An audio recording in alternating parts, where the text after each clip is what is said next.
Welcome to the 2013 Math Counts Chapter Team Competition, problems 1 through 5. All right, so the first problem is a pretty straightforward percentage problem. So we know the area of Greenland, and we know it's 3 times the size of Texas. So all we have to do is divide the area of Greenland by 3. We get the area of Texas. Well, we know the area of Iceland, I've been to Iceland, is 39,800. So we want to know what percent 39,800 is of 280,000. So we just divide Iceland by Texas and we get the percentage. It says rounded to the nearest tenth. So to the nearest tenth, so that's, I swear I hit the pen button. That is 14.2, and that one that's less than 5, so we don't round it up. So there's your answer. Number 2. We have this funky looking shape with a hexagon and a square, and notice how the square and the hexagon have the same side lengths. And we have a triangle, an isosceles triangle, because the side lengths are the same, that is connecting these two vertices to create a isosceles triangle.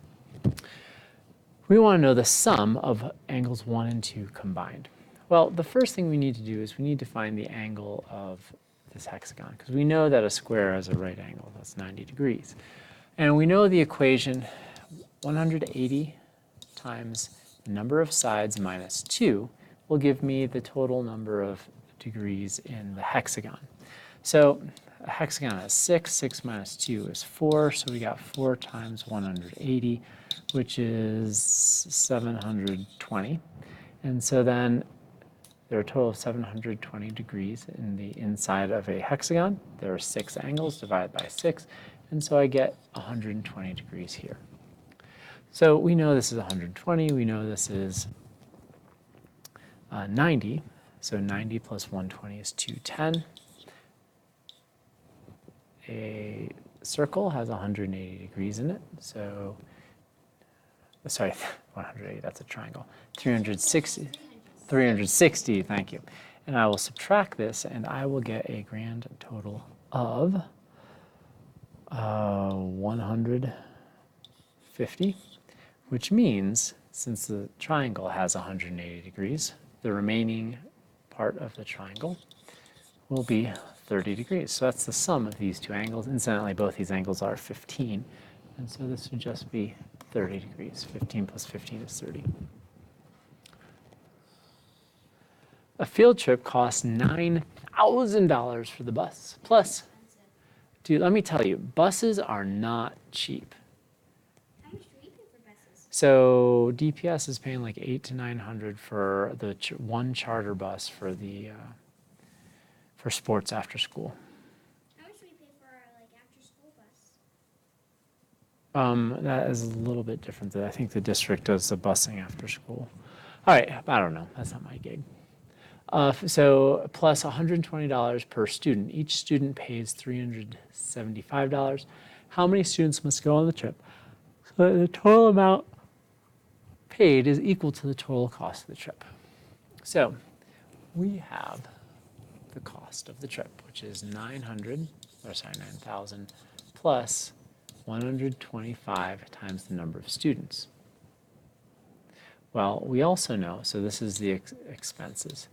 We know that the income is going to be equal to 375 times the number of students. Profit is equal to the income minus the expenses. I like this equation because it spells pi. So our profit has to equal 365. Ooh, I got mail. It feels special. Minus 9,000 plus 125n. I should have planned ahead, huh? Well, 375n minus 125n is 250n, which means we're profiting $250 every student we get, minus the $9,000 it's going to cost us for the bus. So the real question is, what do we multiply 2,500 by to get 9,000? Because we want to know when the cost equals the expenses. So we want to know when this is equal to 0. So the easiest thing to do is to pull out the calculator and simply do 9,000 divided by 250, and we get 36 students. Oh, so you just do 375 minus 125 and then do 900 divided by that. 9,000 divided by that. 9,000. That's easier. That's really easy. Yeah. All right. So we have triangle ABC with vertices at A is -3, 4, B is 5, 0, and C is 1, -4. What is the x-coordinate of the point where the median from C intersects AB? So we need to know what a median is, and I'll explain that in a second. So the best way to think about it is graphically. So I don't need to know the exact location. I don't have graph paper anyways. So A is going to be at -3, 4, which would be somewhere here. B is at 5, 0. And C is at 1, -4. And this forms my triangle. And a median is a line segment that goes from a vertice to the opposite side of the triangle and meets that opposite side at the midpoint. So I'm going to get a midpoint that's somewhere in this area. And right away, I can pretty much tell that midpoint is going to have an x value of 1, but we'll get to that. So the midpoint formula says that if I take the average of the x values and the average of the y values, I will have the midpoint. So for point A, I'm going to call this point 1. I'm going to call B point 2. So we have -3 plus 5 divided by 2. Now, I could do this for the y values, but I don't care about the y values because it's only saying about the x values. So -3 plus 5 is 2. 2 over 2 is equal to 1.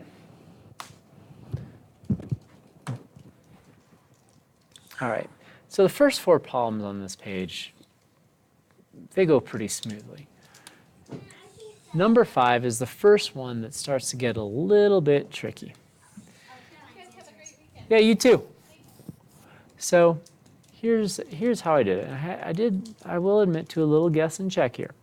So we have 3 primes, and the sum of the primes is 125, and the difference of the and the difference between the largest and the smallest is 50. The difference between the two largest and the smallest is 50. What is the largest possible median of these 3 numbers? Oh, okay. Well, to have the largest possible median, I have 3 numbers. I have my largest, medium, median, and the smallest. And so for this to happen, I really want this number to be as large as possible. So that means these 2 numbers here, the largest and the median, are going to be fairly close to each other. And I want this smallest number to be as small as I possibly can get it. But we know that the difference between the largest and the smallest is 50. Okay, so I'm at 125. And so I want these 2 to be really close to each other and almost the whole total. So I'm going to divide this by 2. I'm going to get a decimal. I'm going to get 62. So that means we want these numbers to be pretty close to 62 on average. So let's go with 57. So if I have one that is 125, I have 125, and I'm using my 57. Is 57? No, 57 is not a prime number, you're going to tell me. Yeah, because 5 plus 12. So let's go with 59. And remember, I'm just guessing and checking here. So if I go 125 minus, I get 66. So that means I have 66 numbers remaining. And my largest number here is going to be well,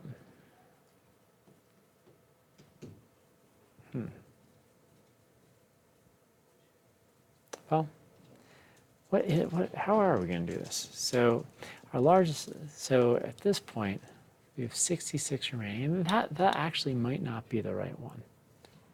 Okay, sorry for the short break. Here's what we did. So we know that the largest and the smallest have a difference of 50. So I wrote out the prime numbers, smallest prime numbers I can think of: 2, 3, 5, 7, 11, 13, 17, 19, and 23. Well then, we know this number plus 50 is going to be the largest number. So I just added 50 to each one of these. Now, when I add 50 to my primes, some of those numbers are not primes themselves. For instance, 52, not a prime. So I'm not going to use that. 55, not a prime. 57, not a prime. 63, not a prime. 69, not a prime.